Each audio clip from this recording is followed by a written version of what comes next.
Bem-vindo a mais um Guerreiros TV com o quadro Ricas. Eu sou Fábio Ribeiro. E eu sou Cláudio Basílio. O enciclopédico Cláudio Basílio. Opa, nem tanto.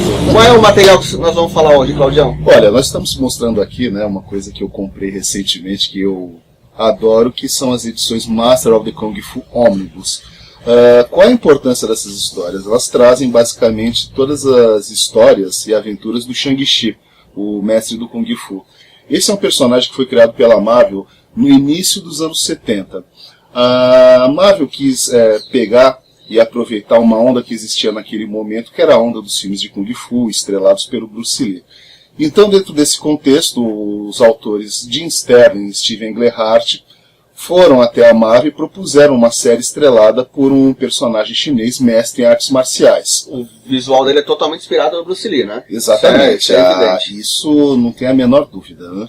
Mas aí o que acontece? Assim que eles fizeram a proposta para a Marvel de incluir esse personagem, lançar esse personagem, o editor-chefe da Marvel naquela época, o Roy Thomas, fez a seguinte proposta para eles. Por que dentro da história desse personagem vocês não incluem o Fu Manchu? O Fu Manchu, para quem não conhece, é um personagem clássico dos romances pulp nos anos 20, 30, 40, e ele foi criado por um autor britânico chamado Sax Homer. Basicamente, o Fu Manchu encarnava o estereótipo do grande perigo amarelo, o mandarim chinês perigoso, traficante de drogas, né? E o Roy Thomas achou que seria uma boa ideia pegar e incluir esse novo personagem dentro do contexto do Fu Manchu. Mal sabia ele que isso ia gerar um problema futuro, né? Não, sem dúvida alguma. E a gente vai falar desse problema futuro daqui a pouquinho. Mas só pra contextualizar, o Roy Thomas era um cara antenado nos gostos da época e autorizava ou procurava adaptar personagens da cultura pop da época para os quadrinhos. Não à toa ele fez a adaptação do Star Wars, os quadrinhos, sem dúvida Conan, que era um personagem literário, e resolveu adaptar os filmes de Kung Fu, homenageando o ator maior expoente, que é o Bruce Lee, e fez essa misturinha onde colocou como vilão e pai do herói o Fu Manchu, que é um personagem também muito conhecido. Então, o personagem ele foi lançado no final de 1973 na Marvel Special Edition, número 14. Essa primeira história trouxe a origem dele, mostrou que ele era o filho de Fu Manchu. Essa revista Marvel Special Edition era uma edição para apresentar novas tendências, novos personagens. Isso, ela republicava material antigo e eventualmente apresentava novos personagens. Era formato magazine? Não era formato magazine, era um comic book convencional. Certo. E aí, na minha modesta opinião, né, essa história de origem do Shang-Chi, mostrado como filho do Fu Manchu, é uma das melhores histórias de origem da Marvel de todos os tempos. E provavelmente essa foi a opinião de muitos dos leitores da época, porque a edição arrebentou a boca do balão. Alguns meses depois ela foi renomeada para Master of the Kung Fu. E o Shang-Chi passou a ser o protagonista dela. Era uma tendência na época, você apresentava o personagem coletâneo, se ele fizesse sucesso, ele ganhava seu título próprio, né? Sem dúvida alguma. E às vezes alterava uma revista já existente, mantinha até numeração às vezes, né? Sem dúvida alguma, a numeração foi mantida, o personagem caiu no agrado do público, e aí o que acontece? Eu já falei que o personagem foi criado pelo Jim Sterling e pelo Steven Gerhardt. Eles abandonaram o título depois da terceira, quarta edição, e o personagem passou a ser encampado por um autor iniciante chamado Doug Moench. Engraçado, né? Nas conversas as pessoas associam mais ao Doug Moench o personagem do que o próprio Jim Starlin, né? Exatamente. Sob muitos aspectos, foi o Doug Moench que pegou e fez todo o desenvolvimento da personalidade dele. Ele incluiu muitas referências à filosofia oriental na história. Basicamente transformou o Shang-Chi, o mestre Kung Fu, em um filósofo, grosso modo. Que nem o Bruce Lee era, né? O Bruce Lee era formado em filosofia. Mas é muito engraçado, né? Isso não é uma novidade dos quadrinhos. Por exemplo, traçando para ela, os X-Men foram criação do Len Wein, e logo em seguida passou para o seu colaborador, que era o Chris Claremont. E ele criou toda a mitologia. Ele não é o criador original das histórias, é semelhante situação com o Mestre Kung Fu. Exatamente. E aí a série continuou. Pouco depois entrou na série um desenhista espetacular, o Paul Gulas. Sim. Aí a semelhança que o Shang-Chi tinha com o Bruce Lee ficou ainda mais explícita. E se vocês tiverem a oportunidade de ler essas histórias, vocês vão ver que a arte do Paul Gulas é uma coisa, sem dúvida alguma, maravilhosa. E essa série chegou no Brasil mais ou menos nessa época também, nos anos 70, e ganhou uma legião enorme de fãs no Brasil. Ela teve histórias publicadas na editora Block. Então, eu sou ignorante de Mestre Kung Fu, mas ele começou realmente na Block, né? Ele começou na Aquelas Block. cores berrantes. Isso. Mas eu lembro que era um sucesso. Isso. E aí, posteriormente, o personagem chegou no Brasil, foi para a editora Abril, foi publicado durante muito tempo em Heróis da TV e também em Super Aventuras Marvel. Começou no Heróis da TV logo nos primeiros e quando era Lombadinha Quadrada já. Exatamente. Ainda, né? No começo. Exatamente. Mas a série continuou, ela chegou a passar a ser continuada nos anos 80, mas infelizmente ela começou a sofrer um desgaste. O Dogma saiu do título, até que teve um momento que ela foi cancelada. E aí o que aconteceu? Ela foi cancelada, certo? A Marvel deixou o personagem meio que de lado. Certo? O personagem fazia uma participação especial aqui, outra participação especial acolá. Tinha uma historinha curta publicada ali, outra historinha curta publicada acolá. Mas começou a haver um problema. Essas histórias que estão apresentadas aqui nessas edições, elas nunca mais puderam ser republicadas. Por que elas nunca mais puderam? Cláudio Vazio? Por quê? Enciclopédico Cláudio Vazio. Porque a Marvel, justamente quando criou o Mestre Kung Fu, como já foi dito, ela embutiu a origem do personagem com o Fu Manchu. E os direitos do Fu Manchu pertenciam ao autor Sax Homer. E aí a Marvel não negociou com o espólio do Sax Homer, né, o uso do personagem. Isso praticamente bloqueou a publicação dessas histórias aqui durante muitos e muitos anos. Certo? O personagem chegou a ter até algumas minisséries e participações especiais, só que nessas participações especiais o nome do pai do Fu Manchu era sempre espertamente omitido, né? Justamente para a Marvel não pagar nenhum direito autoral. E aí, dentro desse contexto, os fãs mais antigos ficaram privados de pegarem e terem acesso novamente a essas histórias. É bom frisar isso, porque eu lembro, como fala, não sou especialista em mais Kung Fu, mas eu conheço muitos fãs. E eu lembro que nas edições, tinha as edições da Block e edições da Abril no comecinho. E eu sei que a fase final, o fim do mais Kung Fu foi publicado nas histórias do Capitão América. Eu acho que ficou... A Abril ficou devendo, né? Já era a tradição de cortar histórias, pular, e acho que ela ficou devendo boa parte aí do meio das histórias, né? Isso eu não vou poder te precisar, certo? Realmente eu não sei... não seria novidade a Abril pular, mas eu lembro que havia muita queixa de que faltavam as histórias, e, obviamente, quem é fã do personagem ia atrás das histórias americanas, e especialmente as pessoas vão atrás de encadernadas. Como não podia ser republicado esse material, deixou... os leitores americanos órfãos, mas com certeza os leitores brasileiros que não tiveram acesso a todas as histórias. Exatamente, e ficou esse buraco, né? E aí o que acontece? De 2016 para cá, não sei se a Marvel fez alguma negociação com o espólio do Sax Homer, ou se os personagens do Sax Homer caíram em domínio público. Essas histórias antigas do Mestre do Kung Fu começaram a ser republicadas, e elas estão sendo republicadas agora, nessas edições ônibus aqui que vocês estão vendo. E para mim, pessoalmente, que sou muito fã do personagem, é uma maravilha poder rever essas histórias depois de mais de 20, 30 anos. Vamos frisar, a gente brinca chamando quadro de ricas, porque realmente esses formatos têm um custo elevado. Mas assim, por ter um custo elevado, as informações de quem lê ou quem recomenda são poucas, porque não é todo mundo que tem acesso a esse material. Então, a gente brinca ricas porque comprou esse material, mas na verdade é uma forma de poder indicar, sem comentar quem é realmente fã do tema, porque nós temos hoje basicamente uns três tipos de fã. O de longa data, os novatos e aqueles que pararam por um período de comprar quadrinhos e agora com o aumento da oferta de quadrinhos, tanto os importados como a Panini tem investido em republicações de luxo.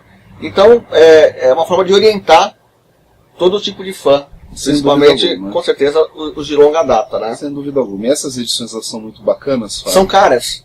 São aí, caras. Vale a pena? Muito. Por que vale a pena?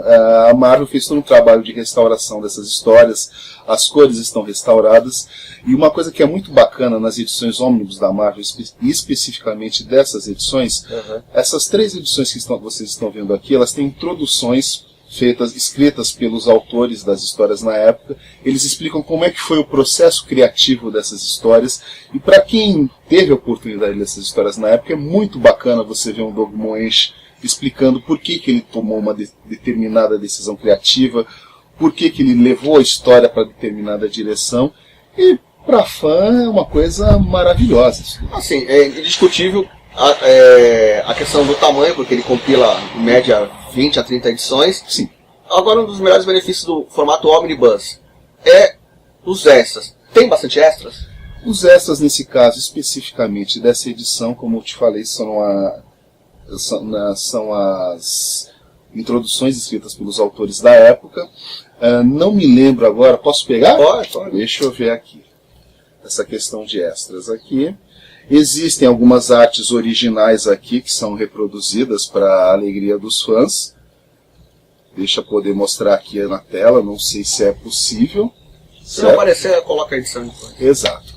E uma coisa que eu pessoalmente acho muito divertido nessas edições ônibus, que é uma característica das edições ônibus da Marvel especificamente, eles trazem as sessões de cartas da época.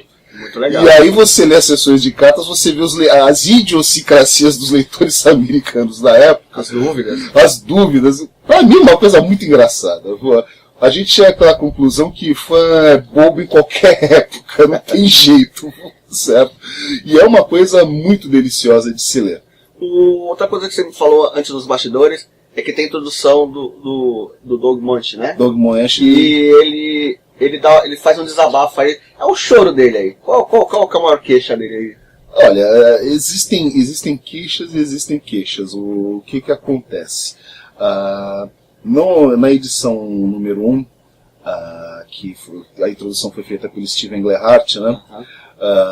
Existe uma questão muito delicada de ser dita, mas a comunidade chinesa nos Estados Unidos ela passou por uma série de perseguições enormes. Quem assistiu filmes de faroeste antigos sabe do que eu estou falando, né? E o personagem do Shang-Chi na época, isso é uma coisa que poucas pessoas sabem. O Roy Thomas exigiu que ele fosse mestiço, que ele fosse metade americano, metade chinês. Isso é o jeito da época de você diminuir a resistência ao personagem. Exato. Né? Isso daí foi uma coisa que depois foi esquecida, foi completamente ignorada. Hoje todo mundo interpreta o personagem como um chinês legítimo. Mas era os anos 70, né? Isso é uma coisa que foi ignorada, mas na época isso gerou um pouco de atritos com o Jim Sterling, certo? O Jim Sterling não gostou disso na época, certo? E depois, com o tempo, isso é mais para frente, isso provavelmente deve ser descrito no volume 4, que não está aqui. Houve um momento em que o personagem as vendas dele começaram a cair, e o editor-chefe da época, o Jim Shooter, sugeriu para o Doug Moench que ele matasse o mestre Kung Fu. E o Doug Moench tinha muito carinho pelo personagem. Ele tinha praticamente um amor de filho por aqueles personagens. Novamente está sendo falando com os X-Men. O Chris Claremont não deixava criar spin-off dos personagens porque tem uma sensação de paternidade. Exatamente. Você constrói todo o universo ficcional e você não gosta de muita interferência. Exatamente. Somente na decisão final. Isso gerou um mal-estar lá dentro da Marvel, né? O Moench terminou as últimas histórias dele, e as últimas edições da série foram escritas por outro autor, o Alan Zelenest. Mas no final das contas o personagem não morreu, mas a série foi cancelada. Bom, então, vamos fazer antes de finalizar, falar sobre as capas.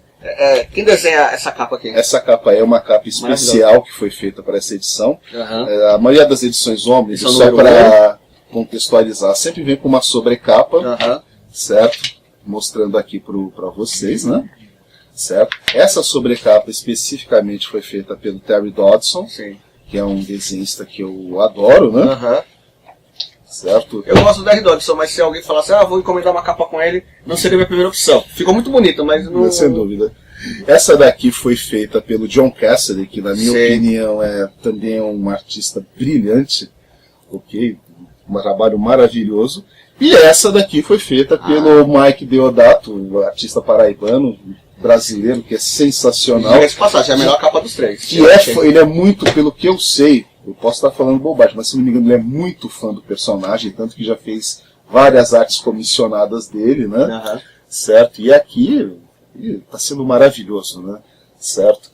Então, tá aqui, eu recomendo, e eu só gostaria de lembrar uma coisa para vocês. A Panini já prometeu para 2018 pegar e relançar a maioria dessas histórias aqui na coleção histórica dela, que são edições assim não tão caras quanto essa, né, em média de 150 páginas. Com esse papel fosco, que combina com o material com colorização antiga. Exatamente, né? E pro fã antigo, que nem eu recomendo fortemente essa compra. Quantas edições seriam, você falou? Pelo que eu soube, parece que são 8 edições. Ah, é bacana, e espero que seja na ordem correta, né? Panini, por favor, a gente gosta da coleção histórica da Marvel, mas publiquem sempre na ordem cronológica, não pulem as histórias, é feio. E só para finalizar, um adendozinho, existe um boato ou a possibilidade do Mestre Kung Fu, o Shang-Chi, virar uma série de televisão, né? E acho que o momento é propício, porque os heróis urbanos da Marvel recentemente viraram séries pela Netflix. O Luke Cage, o Punho de Ferro, o Demolidor. A Jessica Jones também. Jessica Jones. Isso é um boato que já rola faz um bom tempo, né? Porque a Marvel ela só tem 8.000 personagens registrados. Sim. Pouca coisa, né? As possibilidades de adaptações dela são infinitas. E já existe um boato há um bom tempo da intenção de eventualmente levar o Shang-Chi ou para o cinema ou para a televisão. Eu acho que a televisão é o formato mais adequado para o Shang-Chi. Certo? Não existe nada confirmado, existe muita conversa, muita especulação, mas eu pessoalmente adoraria ver o personagem adaptado. Eu acho que as histórias do Shang-Chi, uma coisa que até nós não falamos, o Dong Moenchi ele fazia muito cruzamento de histórias de artes marciais com espionagem. Certo? Verdade. Seria uma coisa que a Marvel poderia explorar, né? Uma série de espionagem, além do Agents of the S.H.I.E.L.D., né? Misturada com artes marciais. Seria uma coisa que eu adoraria assistir no Netflix. Então, vamos encerrando por aqui. Mais um quadro Ricas do Guerreiros TV. Deem o seu joinha, o seu like e até o próximo programa. Um abraço, galera. É nóis!